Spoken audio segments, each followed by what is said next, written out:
Hi guys, I'm still covering for Bec. She's still deserted us. And I've got Matt from MrLiker.com. Hello. So, is that? Yes, yeah, MrLiker.com. What do you trade under? What's your name on Instagram? At MrLiker.com. At MrLiker.com. Yes. Cool. So we're traveling at the moment. We did Prague and we're in Krakow in Poland. And we're just doing basically creating content, and I'm playing with a bit of Leica gear and learning a lot about Leica lenses, which I know nothing, and doing some shoots and trying to catch up on editing too. Yeah, and staying up till 3 a.m. doing his editing. and Matt's been making me walk 10Ks a day. We did walk quite a lot yesterday. Yeah, I was surprised my legs weren't, like my knee, it bigs my back. I don't have a bung knee, but it was pinching a nerve and it gets the pins and needles down the leg. And it started to play up about a kilometre out from home. I thought, I was about to sit down. I thought, no, I'll keep walking through it. And all of a sudden it started to back off again. I lay down for literally 5 minutes and did my stretches and didn't feel it after that. And you were complaining about sore calves, and I wasn't. And you exercise every morning. Well, you swim, run and ride bikes. Yeah, I was glad to see you could still walk to breakfast this morning. I had no leg pain at all this morning, not a bit. But I do walk a lot. A lot of people don't realise how much I walk in my studio every day. The studio is big, and I'm forever back and forth from one end to the other. Yeah. And if I'm on the phone, I'm walking the whole time. I can't sit and talk.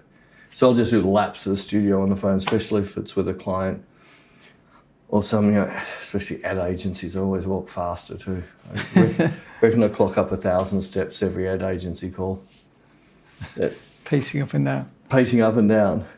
So what we normally, Bec and I do, before Bec deserted me and ran away, is we sort of just say, so what did you do this week? So I'm going to land you on it. And Matt's a bit worried. He's not sure what's going to happen because he said, so what are we going to talk about? I said, whatever comes up.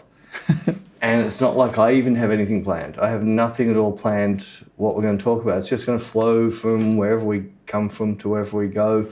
This definitely will be heavier in photographic than me and Bec, because when Bec and I are talking, it's normally about food and wine and movies. I think that's about all we have in common. And all I talk about is cameras. Yeah, so what have you been doing this week? So what's your last week been? What day are we on? Roughly a week. You don't. Roughly a week. So Peter kindly invited me to join him on a trip around Europe after he invited me to his London workshop.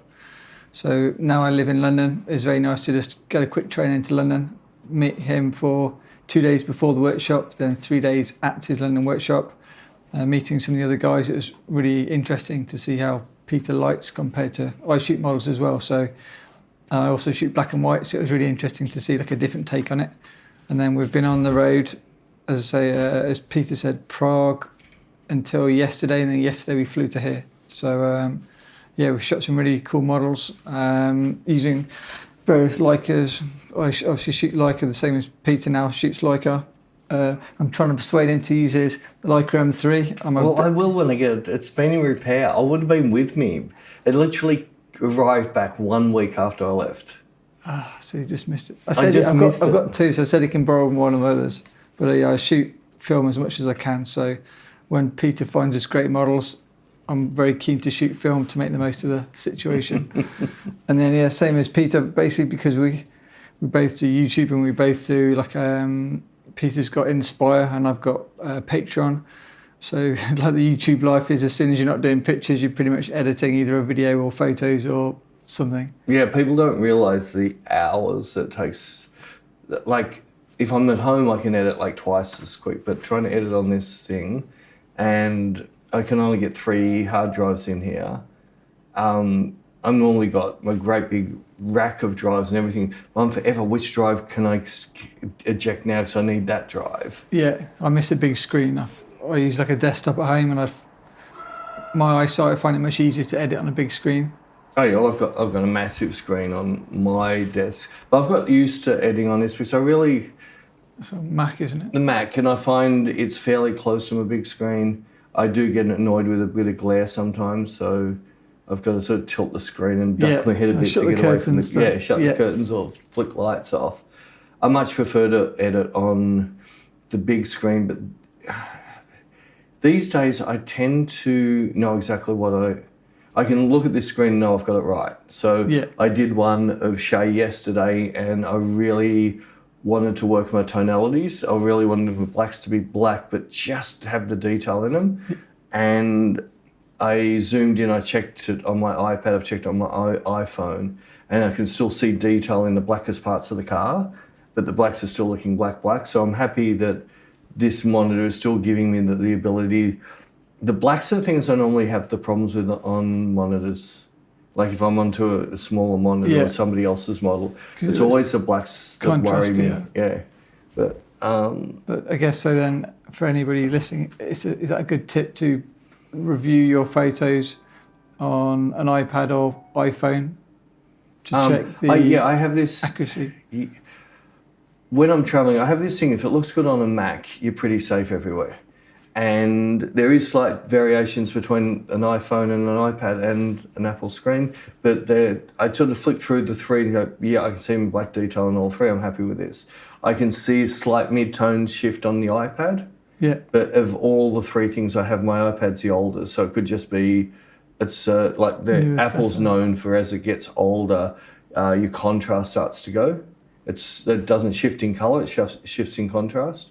So I think which is, I keep on not wanting to buy dumb shit, but I want the new one. But I asked at the Apple store the other day, so the new iPad, and there's going to be a new iPad come out in September, and he goes, we never know what it's going to be launched. So I'll hold out to September, because the good thing with the new iPads, I can run Final Cut Pro, and I can run my Logic Pro, so on the road, I can now I can write music on my iPad while I'm editing, or on the plane, I don't have to pull out I can actually edit my videos on the plane just on my iPad. Oh, that's good. Peter does really good music videos. That's one thing I didn't realise. One, he works really hard. I'd say I do a similar thing, and I go off for a run in the morning. My excuses are making content. I run with a little film camera and make Patreon videos, and then Peter's just editing. So yeah, he does seem to work even harder, and I'm not a slacker.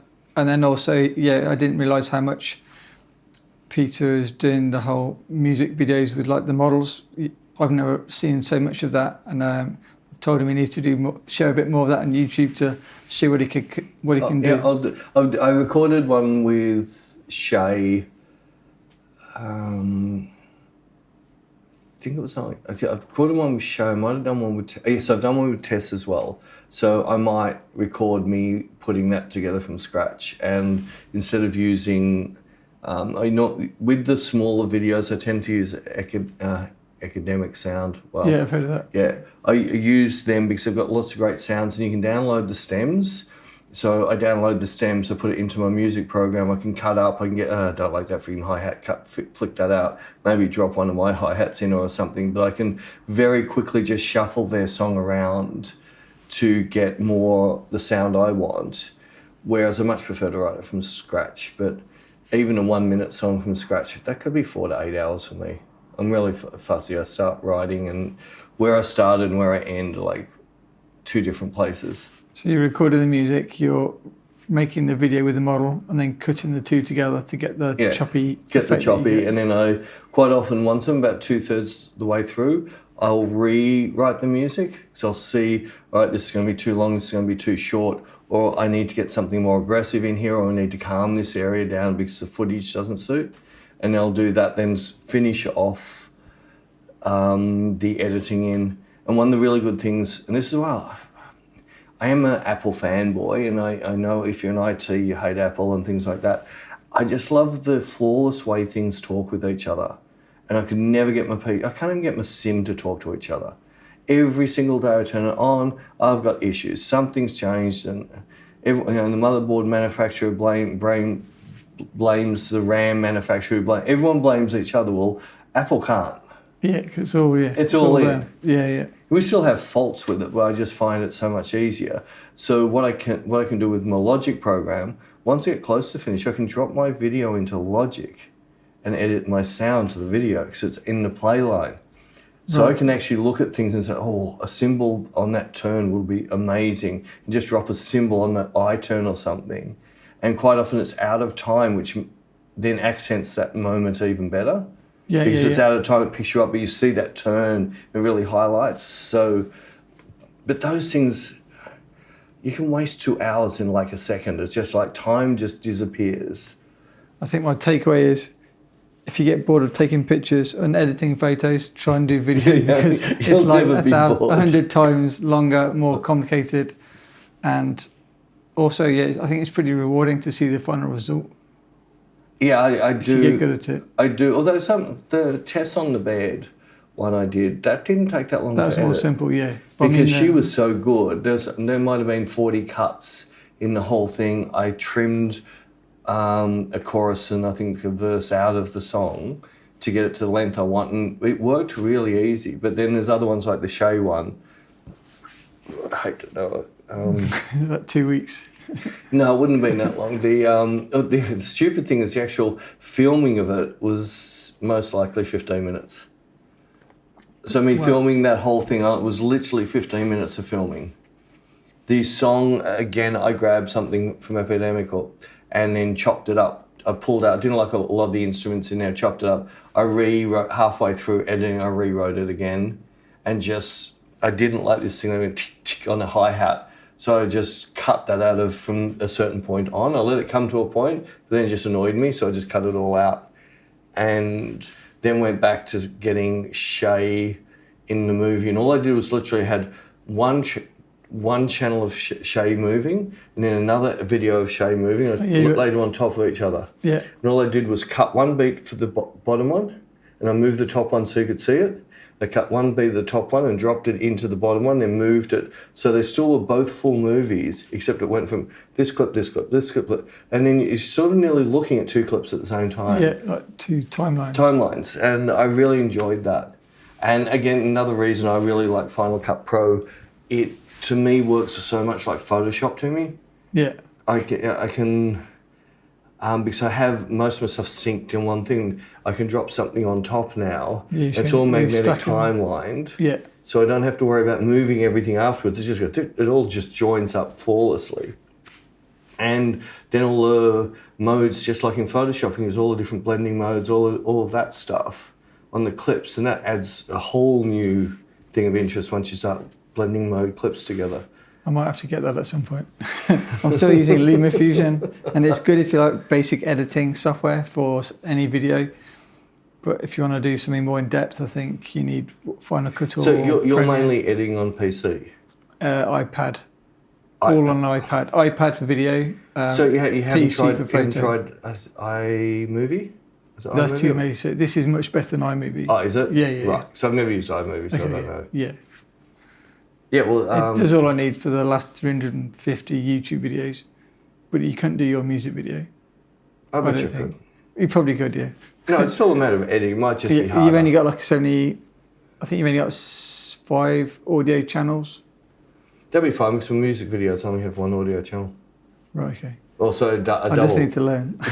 No, with the music videos, I bring it in as a stereo. So it's just the one thing. Right. And I turn all the sound off on the video channels. So I've only got that one channel, and I edit everything to that. Can you sync with it? Can you say, grab this clip, grab this, and sync? Probably not. Probably not. I try and look for like the audio file peaks and then line up the peaks. Like old fashioned. Yeah, there's nothing wrong with that. I've done plenty of that stuff when my sync doesn't work. Sometimes our sync, like some stupid reason, we forgot to turn a microphone on the camera. Yeah. So you can't sync to the camera. Yeah. Because there's no sound. And the whole time coding thing, we might have to do that one day, but there's a moment we get by. Every now and then, I've learnt ways around it. So sometimes when we're recording on our system back home, we have a field recorder, which we can put our 2 Sennheisers in. it puts it onto one channel perfectly synced. Is that like a Zoom 1? It's a Zoom 3. Yeah, with a twin head thing. No. This is actually, it doesn't have a mic on box. it. So I can plug 2 mics into it. Again, it has float 32, so you don't no input volume. So you can talk really soft or scream. You won't clip each end. Yeah, okay. So it gives me that safety that we don't have to worry if someone's loud and someone's soft. Yeah. And it syncs them into a left and right channel. So Bec will be on left and I'll be on right, whatever, however we said. Oh, that's cool. I think, no, we had it the other way. Bec was always right channel, I was left channel. When I brought it into, I'd take my sound in through sound processing to get rid of hum. There's a few things. I had a friend of mine, well, my nephew, who's a sound engineer. I used to be, but when I learned sound engineering, there was half this digital stuff didn't even exist. So some of the new stuff is just so much more efficient. And he just quickly showed, we set up a bass EQ for myself and a bass EQ for Bec to enhance our, it's really, really interesting. Voice. Yeah. It's so interesting to do. Once you see how to do it, it's so funny. You're moving a frequency and you're listening to talk and all of a sudden it's sort of nasally. And that sounds horrible. Mm-hmm. So what you do when you find that horrible, when you turn it up, you just do a little pull down in that area and it pulls it out. And then if you find a boomy bit or something that's hollow and needs a bit, you can pull it up. And he showed me around it, and with headphones on, I could get it absolutely perfect. And there was a certain part of Bec's voice that was booming a little bit. So we just got that pulls those out. The sound goes into my Final Cut. And if we're running 10 or 15 cameras, I just highlight all the cameras, highlight that sound thing and go sync, multicam it, and just syncs it straight through. Yeah, I think it's probably a big time saving once you start using multiple cameras, multiple sources. Well, I couldn't believe how good it worked, even with GoPros, and like I'm going to be using my iPhone so much more. I'm really happy with the footage I'm getting off that. Yeah, the little gimbal. Yeah, the gimbal. That like what Shane and I did the other day. Like I was still worried someone was going to run and grab it and run away, or a car was going to drive over it. Shay's job was had to be behind me so I can get me and Shay. But even with that, I was so surprised at how good I could match the footage in. And someone even asked in one of our videos, we gave him a time mark where it was the iPhone, and he's gone, I would have never known it was the iPhone. I thought it was all your professional cameras. Is it your 14 Pro? Yeah, it's a 14 Pro and the new Final Cut Pro. I don't know the technical way, but it's handling the iPhone and bringing it into to line up with the other cameras. Right, okay. So it's doing something that whatever the file the iPhone's using would give a different look, and the way now Final Cut Pro is going, oh, it's an iPhone, we've got to do this to it to make it look like real cameras. Oh, that's cool. There's some technical rubber. I am tempted to upgrade to an iPhone for a video camera for YouTubing. Seriously, if anybody was to say they wanted to start YouTubing, what camera show it would be iPhone. Yeah. Straight away. And then what audio? What audio? Just a Zoom, like what we're wearing now. Little Zoom. Field recorder, do you call them? Yeah, like a field recorder. So you've got your mic on you. So mine's hidden under my shirt. Matt's is on his. It records into this. Again, it's 32-bit float, so you don't have any input volume because it just allows room. And it records onto a card in here, and you can just download it through USB or take the card out. Micro SD. That, and it's just sync the two together. If you haven't got a good program, all you do is you make sure you have a clapper, something you bang together. Something you see physically, and then you just be quiet. You go slap with your hands, and then you just look for that and then line them up, and you're normally spot on. Yeah. But I think Bec's job's at risk. Now Peter can use the gimbal to video him and a fixed camera, so he's got 2 camera angles while he's shooting a model. So if ever Bec's away, what's the word, duffing? Clubbing, then Peter's now self-sufficient. Well, I was playing with that with Shay because I wanted to be able to be more self-sufficient, and we shot in the tiniest bathroom in the world. Yeah, which will come out soon. Yeah. And we literally had the iPhone on the gimbal. I was lucky I had Kiki there. She was in the doorway with the other gimbal. But if Kiki wasn't in that doorway, I'll also put a GoPro I guess it will have a GoPro on top of mine. But I'm going to look at. Although, yeah, it's really, really hard. The thing with the iPhone on the gimbal, using the 360, it'll track you. All I've got to do is hold my hand up like that for about 3 seconds. The light goes off on the iPhone. It says, we've started recording and we're tracking you. No matter where I walk, it follows me everywhere. On the second session that Shay and I shot, I had to jam one of the legs under a windowsill, and I thought if it tracks, it's not going to knock itself out. She's locked it. So I just locked. I didn't set up a track, but that's where I was most likely better off to use the GoPro on that.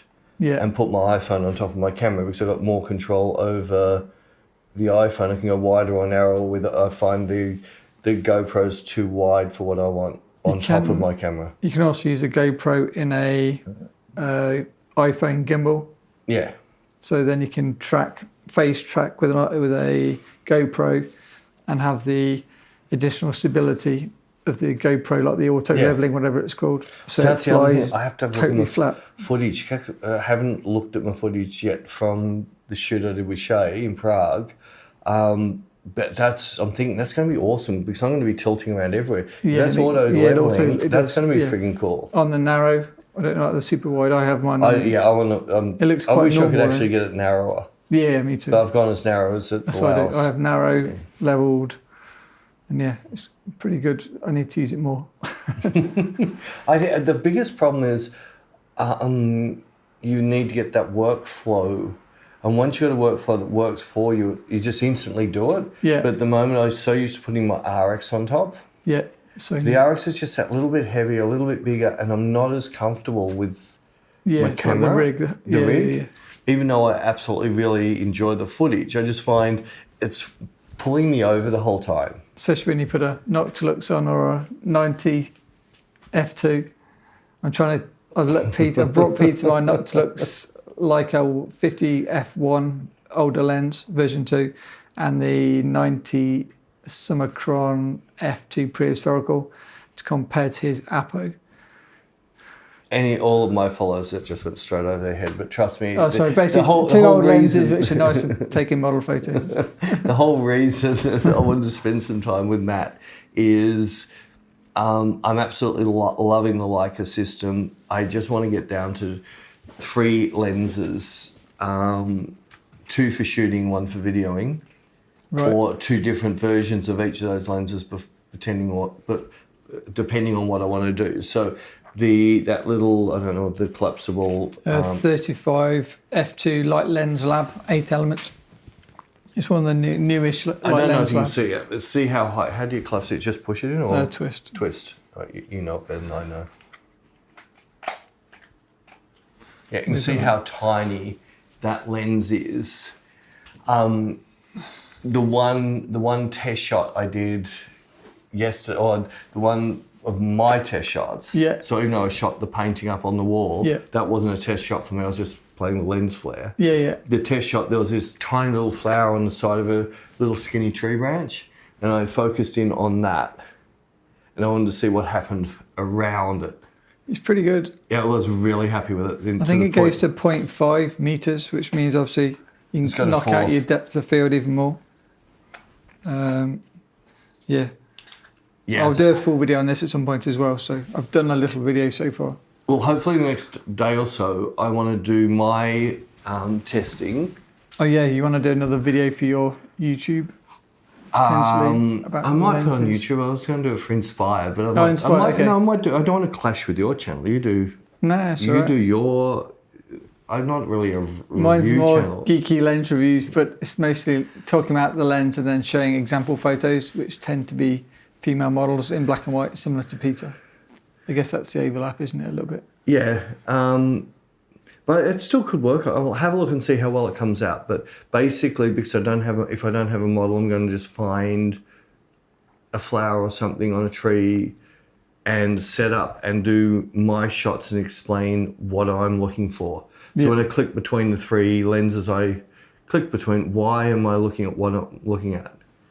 And when I did the Shay video, that 1963 Summicron, 35. Yeah. I'll start off with just my modern Summilux. And it was sort of like, this is grungy. This is not giving me grunge. This is too clean. But I had to put sticky cellophane, sticky tape over the lens hood area to destroy it even more. You bought a Leica lens and then put tape over it to make it look worse. I'm having all these people say, how did you get that incredible lens flare? They don't realise it's just sellotape over. It's got a little lens hood that came out and I put the sellotape on the lens hood. Some of your viewers may say just buy a crappy plastic lens from eBay. The problem with that is I still want to have a point of sharpness that I can control. I'm just trying to destroy the rest of it. Yeah. And it's even like the lens babies and things like that. Lens babies are good, but I just, like, they're fun to play with and I love shooting tilt shift. I just found the sharpest part of it, the quality wasn't. No, I used to use the Spark definitely and not the lens baby. Yeah. Can't remember, contemporary. One of them was like on a spring thing, like a concertina, where you could flip the angle. Yeah. It's not like a sharp in the center. It's weird. See, I'm not a sharp freak, but I want to be able to control. If I do want something razor sharp, I want a lens at least I can chase that, and then I can always back it off if I don't want it. And I was looking at some images. It's edited one today of Bec, and I just pulled it back a fraction, and lashes still look perfectly sharp. And this picture's everything I want sharpness of it, but that pulling it back has meant everything else has fallen off much quicker. And I guess for everybody, when you say pulling it back, are you moving the focus you're moving the focus point? Yeah. So instead of it's on the eyes, you're going past the eyes. No, I'm going forward. So when I say pulling it back, it's pulling it back to me. So okay, yeah. It's the way my brain works. Instead of it being here, pulling it forward. Yeah. Pushing it. So for me to push it forward, I only think about where I'm standing. So pulling it back means pull the focus back to me, or pushing it forward, pushing it forward. Because otherwise you'd have sharp ears. I don't want sharp ears. Yeah, the sharp ears things really annoys me. And blurry face. Although I've got the picture I talk about in the workshops in New York, but that was for the very fine hair halo she had. So with that, I pushed it forward, which meant go back further. Yeah, and if the face is in the shadow. Beautiful, soft, shadowed face, and the finest of finest hairs lit. But most of the time, I'm normally, it gets real confusing. In my head, because where I'm standing, I'm pulling the focus back to me. But in real essence, I'm pulling the focus forward off the model. So, yeah, I think you explained to me one of the days we've been here where you said that if you focus on like the temple. Around about the temple, yeah. That's obviously further out than their eyes, which are more sunk in. So then they'll have a slight softness to the whole face. Yeah, especially if you get that contrasting light hitting one cheek. Right. Where as big as the angle of your light is sort of right on the curve of the cheek, creating this contrast, and it brings every bit of skin texture out. Yeah. By doing that, you completely lose that nasty little bit of skin. Yeah, because you get a bit too much detail. Yeah, and a lot of what I'm talking about when I'm more shooting f2.8 to f5.4. Yeah. This isn't what I'm doing so much. I'm not tending to shoot that way when I'm fully wide open. Okay. This is more when I'm a bit. So we shoot really differently. We shoot, yeah. But that's I'm a bit of a pixel peeper because of the videos that I make. But all I really need, I need sharp eyes, and then the rest I try to use old lenses. So the rest is like a bit blurry and a bit arty, hopefully, and flattering for the model. And then what Peter's been describing to me and showing me is he's shooting, because you shoot in the studio, often you shoot, say, f5.6 instead of, say, me shooting at f1.4. So because of that, everything's going to be sharp at 5.6 on pretty much every lens. So by moving your focus point, it gives a bit of relief sharp, to the model. It's relief to the model skin. Kind of, otherwise it's just going to give them too much detail, isn't it? Yeah. At 5.6. We're still, and I bring up at workshops, back in the film days, people still put Vaseline stuff on lenses back then. So is it so far Hasbad softening filters and things? Well, the amount of people I'm seeing doing, well, even you did it. You did a review on a thing, and you've got a dehaze filter sitting in front of it. Yeah, I did reviews on some of the Sigma L-mount lenses, which you can use on Leica and also, say, Sony and things. And because they're so modern, they're a bit too perfect for me. So I just put a black mist filter. Thank you. And then the photos are okay. And same with the Lumix, modern Lumix lenses. And I was talking to you, but the hard thing for me to get my head around, the hard thing for me is I have a kit that I absolutely love to bits. And I'm definitely buying another camera, and I'm going to keep shooting it. Stupid me didn't travel with it because I was too scared of damaging it or losing it and not being able to buy another. The H6. Right, okay, yeah, just wanted to. The worst thing I did was bring my ex with me. I should have just brought my H6. It's my favourite camera in the world. And I'll never do that again. Right. I'm just going to back up bodies. I don't care if every 2 years I buy another one, just to future-proof myself. Because it is the camera I love the most. And it's probably what you're known for as well from YouTube. If anyone says what you shoot. You could see the difference. A lot of people can't see the difference, but you picked the Hasselblad pictures straight away. Peter's got a lot of his, pretty much all of his past work on his computers. And so we were scrolling through it and I was trying to guess. And I was like, that's Hasselblad, that's Leica, that's Hasselblad, that's Leica. And it was pretty much accurate, wasn't it? Yeah, you could tell the funny thing is I thought he was looking at the crop. No, but because I still love the 4.3 crop. Yeah, okay. So that's my favourite crop. Yeah. And if I do ever crop my Leica or my Sony, it's only ever cropped one way to 4.3. Yeah, okay. So every now and then it goes, this needs to come back to a Hasselblad crop. So my Patreon shoot 4.3 everything. They always crop. Yeah. We can't. I shouldn't do it anyway. Well, no, because it's hard. Because I use a viewfinder like a canvas. So you want to fill it? Whatever is my viewfinder is my canvas, and that's my painting, and I need to compose it to make that canvas work. Yeah, I try to crop in camera. Yeah, I'm very much cropping camera. I can understand sports photographers and wildlife photographers. And even weddings, sometimes you can't get close enough to the action. But for what I do, I'm trying to create a picture, I'm trying to paint a picture with light.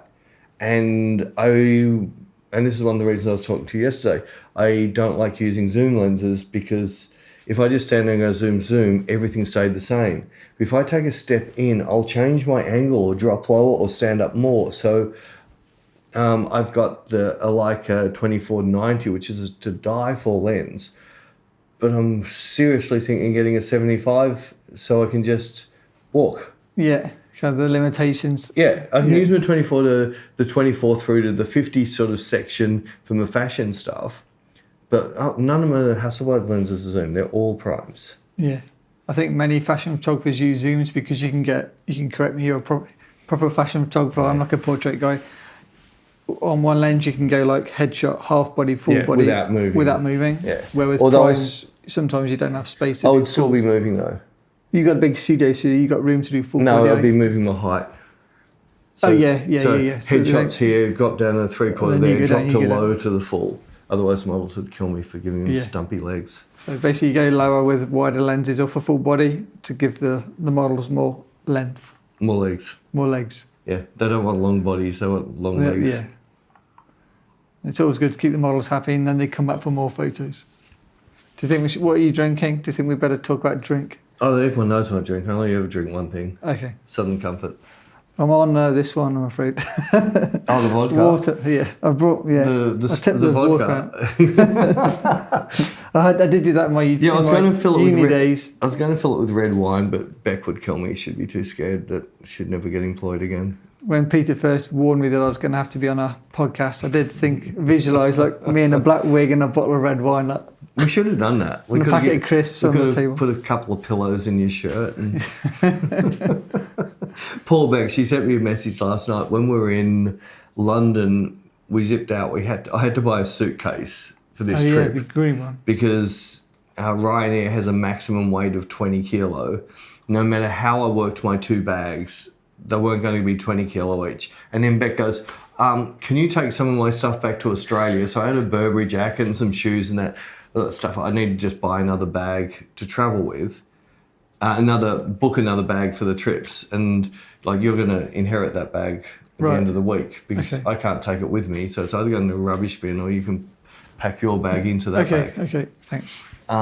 Peter doesn't travel light, just to jump in. He's got like I'm actually 3 suitcases and 2 carry-on. I'm light compared to normal. I'm seriously, the amount of stuff we didn't bring on this trip that we normally He's got no travel with. H6. That would have been another bag. Well, not just, there's, all right, the stuff I left, I didn't bring any lights, nothing at all. No, I true. would normally have a B10 and an 8, sorry, an 8. I normally have a Profoto. I don't have a flash. I'm terrible with names. I hate how they're all coming up with. V1, is it? No, it's a little B10. Oh, but yeah, okay, like B10. Yeah. I think that's what it's called. Yeah, like a big. So I normally have those two. I normally have a black sheet in my bag. Yeah. I had to pull that out. I normally travel with a monitor. Well, do you? Okay. Yeah, You've got the Ninja that we're looking at, but... No, for the workshop. Oh, yeah, okay, yeah, So yeah. I travel with a monitor, and it takes up about half a bag. We didn't... What else didn't... There's so much stuff we didn't bring. So I was kept weighing my bags and cutting down our weight, because the biggest problem was normally Bec will have 2 bags, and I have 2 bags. She has 2 carry-on, I have 2 carry-on. This trip, she's only got 1 carry-on, 1 bag. So we had to lose a carry-on and a bag. Like a quarter. Yeah, it's a big cutback. And although half the time we get back from the trip, I said, didn't use that once, didn't use that. Like, I used to take a tilt shift with me all the time, and I don't think I've ever used it when I've travelled. But that came out. But I normally have 2 Hasselblad bodies. Yeah. I normally have 4 Hasselblad lenses. Well, I've got the crappy little X and 2 lenses. I don't know, it was really hard for packing. I'm 100% happy with what I bought with my Leica gear. This is why you like it, because you can carry like 5 bodies and 10 lenses, and it all fits in like one carry-on. Well, it wasn't so much that. It was just I've left some gear at home that I didn't bring, but I haven't looked through it once. So I've never thought, I wish I brought that. Yeah. Except that the M3 I would love to bought, but I didn't have it. So I don't know how much I would use it though. No, sometimes it's time. If you're trying to video as well as do everything else. And I haven't had the shoot, so in the studio we'll be doing a shoot now. I need some of this on film. Yeah. And I'll either quickly throw a film back on my house, or I'll run out and grab the M3. But it's normally the shoot needs to progress to something. I say, I really want to get a couple of those. I start digital only because if ever you shot models, they're not the best normally at the start. So I normally models. I'm really sorry, models. Yeah, sorry if any models are watching. So normally the first 20 minutes, 30 minutes is kind of warming up. They get to know us or the photographer. We're getting to know them. We're working out good angles, bad angles, lighting. And then eventually things start to kick in. And then as you keep showing them the back of the camera, they're like, oh yeah, I look quite good. And then we agree the confidence level kind of goes up and up and up. And you kind of work out what's working. Yeah. And then once you get them to that level where you don't have to click off 3 or 4 frames to hold them there, they're just there all the time. You can slow them down and then take your film. I might stop. Get the M3. Oh yeah, that's right. You use the hold word. Yeah, I do that. I use the hold word. The forbidden hold word, I'm afraid. Peter's like, keep it moving, and there's me going, wait. I'm getting my Hasselblad, film Hasselblad. I think it's interesting to see the different ways people work. Yeah, like I was saying to you though, I really know, I really need to go back a little bit to my micro-posing work I did maybe 10 years ago, but only in certain situations I would say, this is looking amazing, I need to micro-pose this to take this shot here to the next level. I think if you're in a studio with like big lights, you do less micro-posing because the light's normally correct, and then you're only micro-posing for the body shape or the face shape. No, it was like the eyes. Oh, the eyes. The eyes and expression. So everything might be perfect, and I just got to get those eyes and expression. I'll just slightly up chin, slightly down chin, just... Yeah. But if you're then using a small light source, you then got to micropose the light as well. Because if they move slightly, the light's suddenly gone from say there to totally off. I know. I love playing. I love experimenting. And when I saw the thing of Peter Lindbergh just before he died, and he was shooting with 70-200, he was definitely on eye autofocus. He was motor driving that thing like crazy. He's just walking around and doing that. And I'm thinking, that I should try that. And I tried it, and for the first time I tried it, I thought, this is really cool. And I did it for maybe a month max, and I said to Bec, can I try something this afternoon? I just want to do go how I used to shoot and go how I've been playing around for the last month. On the commercial shoots, it didn't really matter. But on my shoots, and I saw it made a massive difference. I never got the shot when I was on motor drive. Never. I just don't like the haphazardness. You might have to take 100 photos and you might get one really good one, but compared to taking 10 micro-pose ones and still get one good one, or might get 5 good ones. I found it more that when I'm shooting, I'm anticipating, I grab. Yeah. With hammering it with machine gun mode, you go, it's about to happen, da da da da da da da, but you just put the model down. They never got there. Yeah. That was second you start this. You said Bec. It just drops them down, and yeah. I was really surprised when I did the test with Bec, and I said to Bec, "How do you feel?" And she goes, "Yeah, I find it aggressive."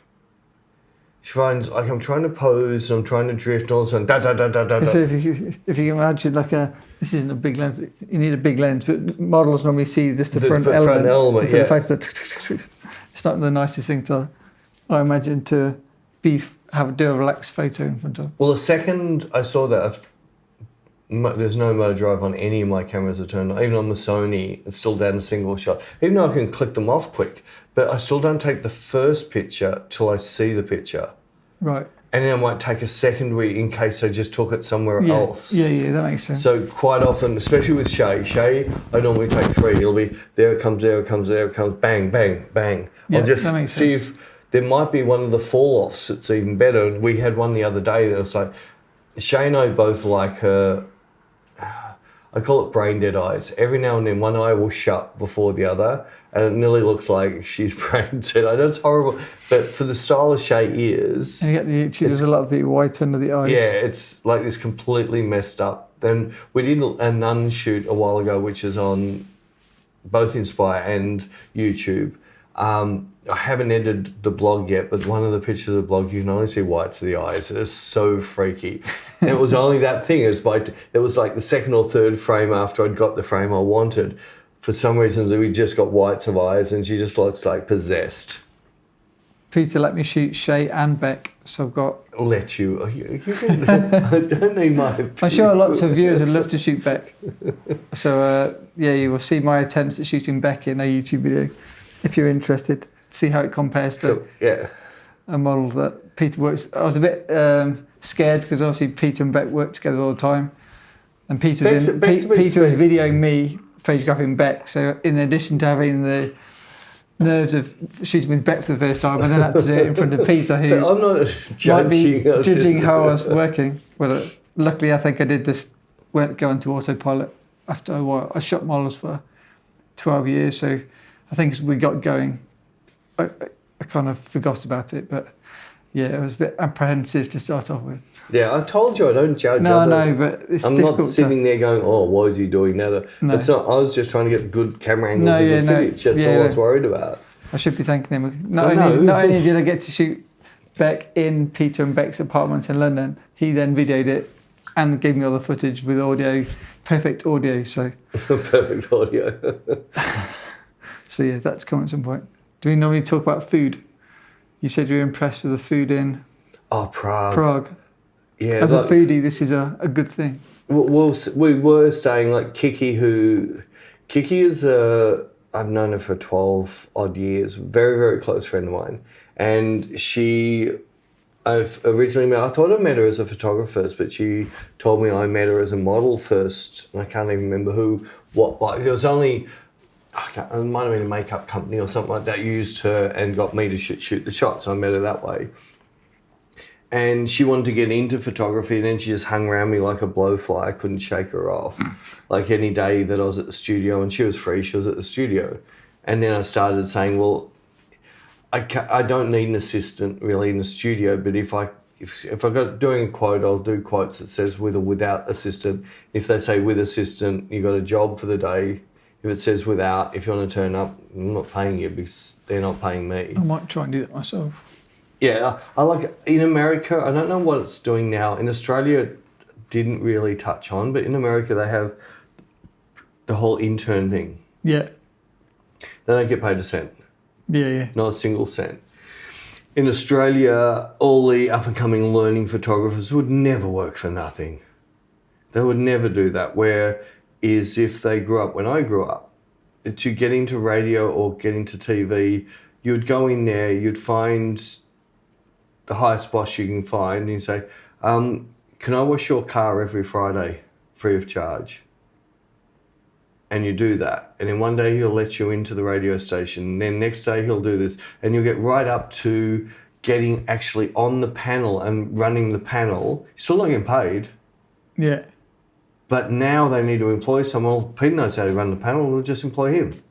They don't want to employ people who've gone to colleges and schools because they've all been trained badly, the way that university teachers teach, which is not the way the real industry works. And you want to get into TV back in my day, so one of those old black bastards. and white. No joking. No, it actually was black and white. I remember black and white. We had a black and white TV. We had a black and white TV, and we were the first people in the street to have a colour TV, but I still think that was a year after it came out. The really deep backed. Oh, they were all deep. Yeah, for any young viewers, they weren't all flat, big, flat like screen. this big and a tube longer than.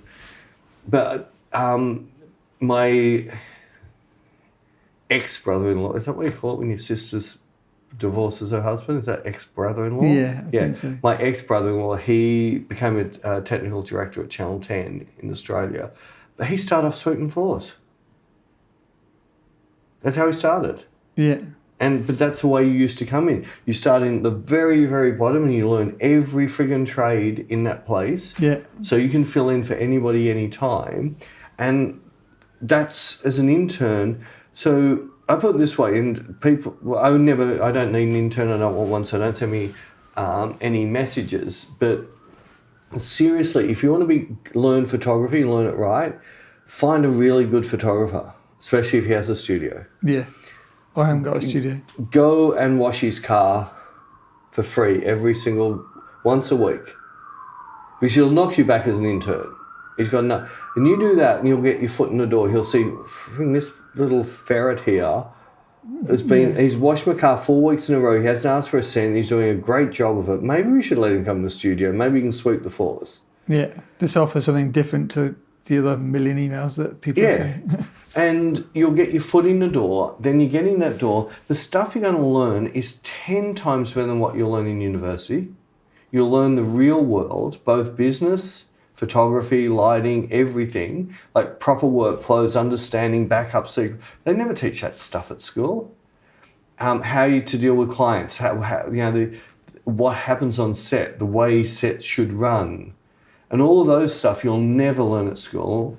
And you go to school, you got to walk out with a hex debt or whatever. I don't know what you have in the UK. Degree. We have a hex debt, and that debt could be up to $60,000. Yeah. You might have done a 3-year course or a 4. It's $60,000 you're out of pocket. Well, if you're a really, really good intern, they're going to start throwing you some money after about a year. So you're only 1 year's worth of wages. Work at friggin' stacking supermarkets at night. Yeah. Cover your base, and you'll find you don't have a hex debt. You've been trained better than you'll ever be trained at university. You'll be streetwise with the industry. And one of the best things, and I saw it with Russell James' assistant, when you go out and you own every model, every studio, every client knows you.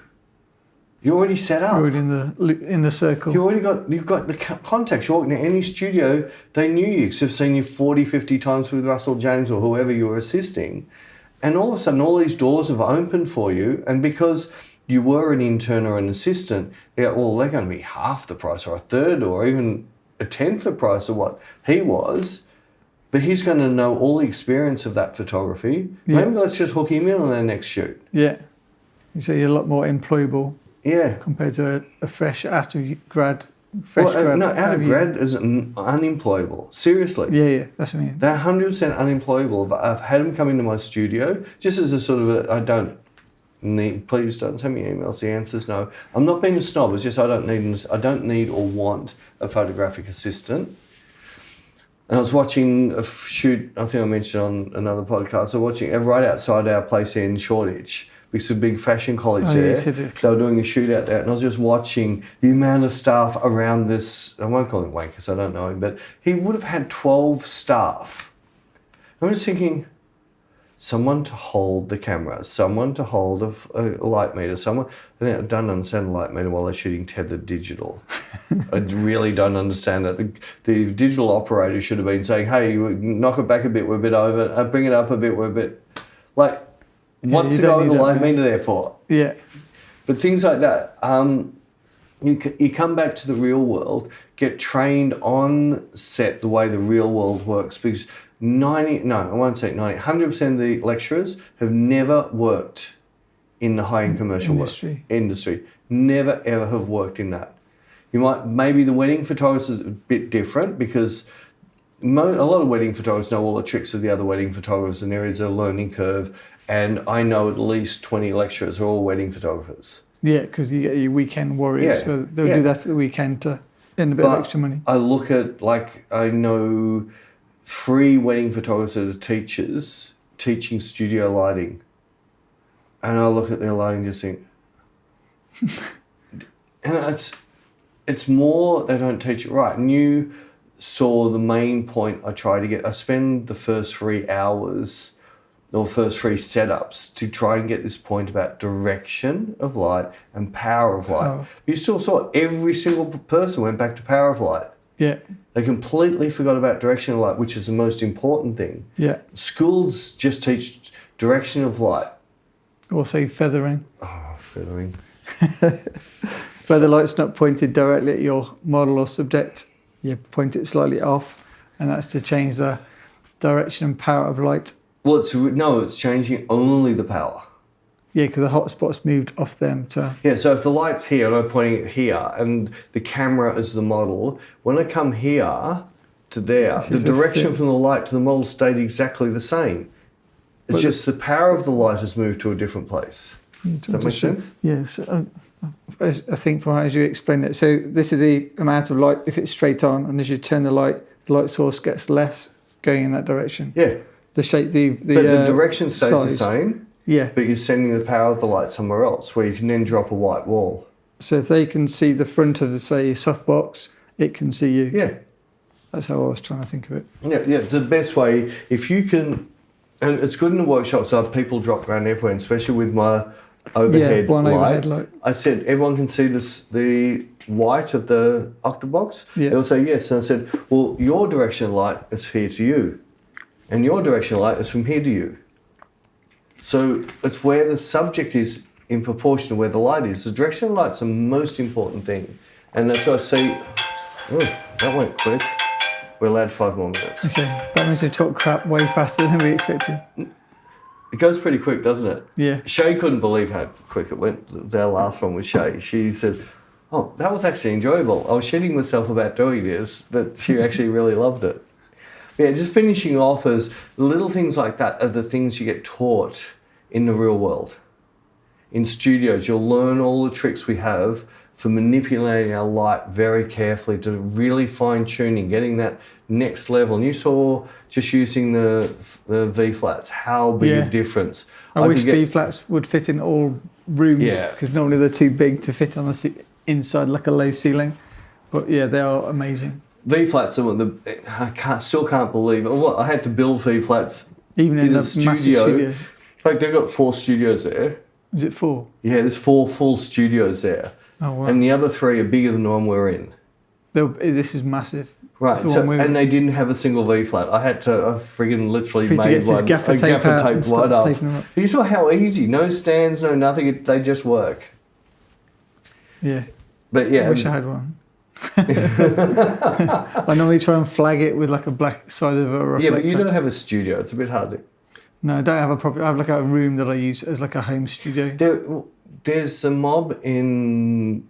I'll look it up, I'll put a link. Now I have to remember to look this up, but I'll put a link in the description. There's a mob in America that makes one that's about 1.2 by 1.2 and it folds out and it velcros together. Yeah. I have seen that on YouTube. That would also work fine because you always trim the top or bottom to get your height to suit your place. Yeah, yeah. And you can throw it in your car Yeah. And they're really handy. And so you saw how we used the light inside it. It's like 10 times better than the soft box. Yeah, because you can have it obviously bouncing straight in off one side, off the other side, open it up. And you saw how much difference it made just when I twisted the head inside. Yeah. It was like 2 completely different lights. Yeah. Instead of buying a new lens, buy yourself a V-flat A V-flat, which make way better pictures. The thing you should talk about food very quickly, those meals that you had in Prague. Oh, yeah, it was, well, number one, Bec only managed to find me creme brulee once, and we had it twice there. In a week. In a like week. 3 days or something. Well, we first night we ate there, so we flew in. Yeah, got there late. We just went straight into the restaurant, and I'm looking at the menu going, there's like 5 things I really want to try. And Matt picked the duck, and I was looking at the duck, but I'm really looking at this. And I showed Matt my trick of the waiter. Yeah. So what's your signature dish? What is the dish that people come here to eat? Or what is the dish that the chef says, this is our dish? Yeah. And I think it was a veal cheek. Veal cheek. And that was like absolutely perfect. I couldn't be happier, and you're happy with yours. Yeah, amazing. So tender. And we ended up being there 4 nights in a row. Yeah, so the next night you had the duck, I think. I did the duck because that's what I was going to have. And, you did the fish, but you weren't a fan of the fish. It was a bit dry, the salmon. But you forgot to photograph your creme brulee on the first day. I didn't. So then you had an excuse to have it again the second day. So I could take a picture and send it to Bec and say, Matt's doing a better job than you. But yeah, what was it? The hotel? Imperial Hotel. Art Deco. Imperial Art Deco in Prague. And seriously, the price of it would have been half what 100 was in Shoreditch. Wow. And to me, I like that hotel even better.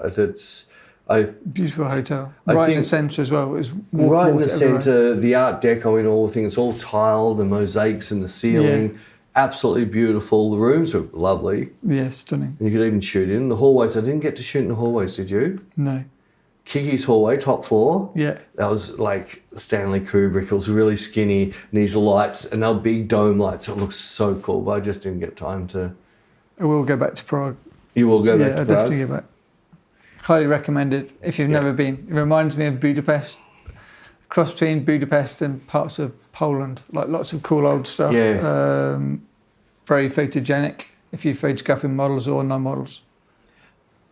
Yeah, I think it's hard. Although no, it's not hard.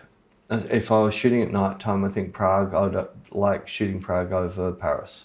Yeah. Because so many of the Paris cobblestone streets are now being tarred. Oh, yeah. Whereas Prague still has so many of those little cobblestone streets. Get rid of the tourists at night, get out about 11 o'clock at night, only use street lights and maybe a little roto light on the frigging camera. Shay and I spoke about this, so I'm planning to come back to Europe with my wife,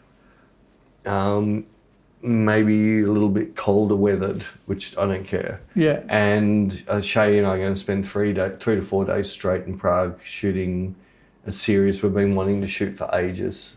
There's some cool photos coming. I saw Peter shooting while I was with Kiki. Shay and I, but we've known each other a long time, but Shay's gone next level since she's a photographer. Yeah. She's literally gone another level. She can visualise it from our point of view. Yeah, she's seeing stories and then bringing that story back out of her. And she's not like pose the story, no. She's feeling the story and it's just coming out. Faces. And the friggin' black bob wig she had with that black slip a bit like a at night time, it was just those shots were just, and then she did one, she lit a cigarette and she hadn't quite, and it just half covered her face with smoke, and it was just, I couldn't have planned this shot. It was just And this is after you were stressing that we'd walked around and found nowhere cool, if I remember. Anyway, I hope you enjoyed this, and I think my next one will be in Melbourne without Bec still. Bec wants to do one over a Skype or something. I don't know if we can get it to work. We might try. If it's a disaster, it'll be a bloopers. If it works, you could then have guests from different places. Yeah, it's not really. We could. Yeah, I don't know. Well, we've already got like 5 full blooper Right. ones where something went really badly wrong. There's one, and Beck and I were just sitting there going, nothing to talk about. I started talking about a spider walking up the wall. That's what I thought this is going to be like. We were trying to double stack because we had a very busy week the next week. So we'd done one, 2 days later tried to do another one. It just did not work. Because you already talked about what you've done. We only can talk about what we do, but it was quite funny. But we do have a whole heap of blooper ones where things people don't know, silly things that happened, and we're in weird mindsets. And if we chop them up, we're going to make a couple of blooper ones eventually. So I might try a Skype one with Beck, and if it stuffs up, I'll just blooper it. Yeah. But I think Rara's dying to shoot with me when I'm in Melbourne next. So I might say, deal. Well, if you want me to shoot you, we're going to do a podcast first, and then I'm sure they'll be keen to see. And there's a few. So there's a few models that I can put that on once I'm back in Melbourne. Could do a podcast with my wife, but I don't think my wife would enjoy that. She'd hate it. Anyway, we'll wrap it up. And see you next week.